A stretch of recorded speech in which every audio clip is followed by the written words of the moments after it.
ngutang, saya ngutang tapi sampai 8.000 triliun, mikir nggak anak cucu yang nanggung? Mau dua mana mikir ke situ. Bapak, VT saya banyak loh yang mengungkap tentang hutang negara, ya. Bahkan kalau saya live, saya selalu bahas tentang hutang negara, ya. Mungkin Bapak yang tidak paham tentang hutang negara, saya akan jelaskan sekali lagi, ya. Mumpung saya lagi ada semangat untuk menjelaskan, supaya apa? Bapak tidak menyebar hoax, ya.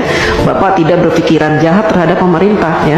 Supaya juga menambah pengetahuan Bapak tentang hutang negara, ya. Mudah-mudahan saja penjelasan saya nanti membuat Bapak agak terbuka matanya, kupingnya, ya, pikirannya, wawasannya. Jadi begini Pak, hutang negara, setiap negara ingin mengajukan hutang kepada IMF atau World Bank gitu ya, atau kepada negara-negara lain gitu ya, kepada negara-negara yang mau memberikan hutang, maka harus disepakati oleh wakil-wakil Bapak. Di mana? Di DPR RI, ya. Bentuk negara kita memang mempunyai aturan seperti itu. Presiden tidak bisa memutuskan segala sesuatunya, apalagi perkara hutang sendirian. Jadi harus dinegosiasikan dengan DPR. Dan DPR punya peraturan bahwa negara tidak boleh berhutang, ya, yang mana pembayarannya, cicilannya itu melebihi 60% dari penghasilan negara, ya. Nah, saat ini sejak Bapak Jokowi menjadi presiden, hutang negara kita itu tidak lebih dari 35%. Artinya jauh di bawah batas maksimal berhutang yang ditentukan oleh DPR RI, yaitu 60%. Artinya apa? Kita masih berada di ambang aman, ya.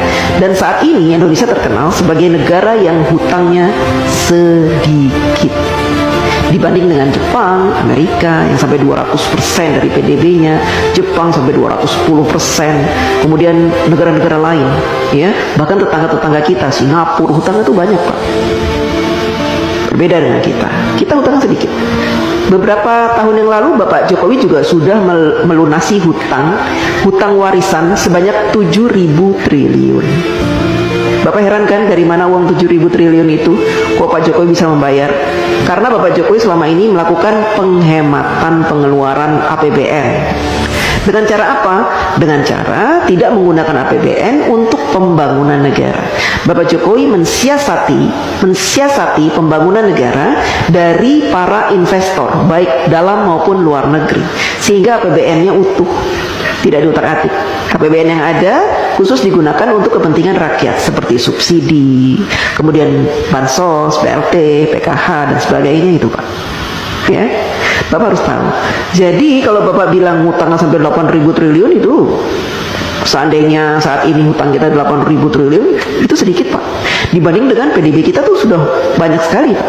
Itu jumlahnya cuma 35% dari penghasilan kita, penghasilan negara maksudnya, ya Pak. Jadi masih di ambang batas wajar. Anak cucu kita nanggung. Tidak Pak, dulu juga gitu. Katanya Pak Harto berhutang banyak sampai 20.000 triliun, nanti anak cucu nanggung. Saya tidak merasa menanggung.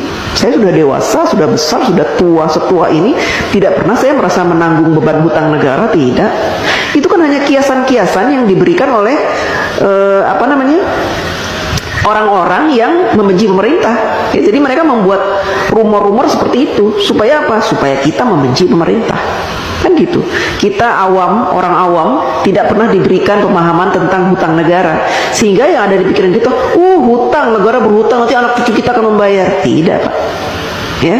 Selama pemerintahan itu baik, memberikan kesejahteraan kepada kita, memberikan gaji UMR yang pantas, ya, kemudian memberikan peluang-peluang untuk usaha sehingga kita punya penghasilan setiap bulan, dan memberikan lowongan-lowongan pekerjaan yang sangat banyak, maka kita tidak terbebani oleh hutang negara Pak.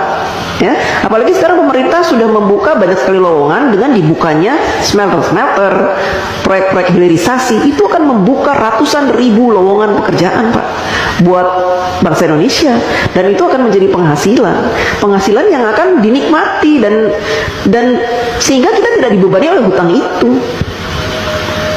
Hutang negara tidak dibebani Pak. Jadi Bapak jangan sok tahu, ya, jangan sok tahu.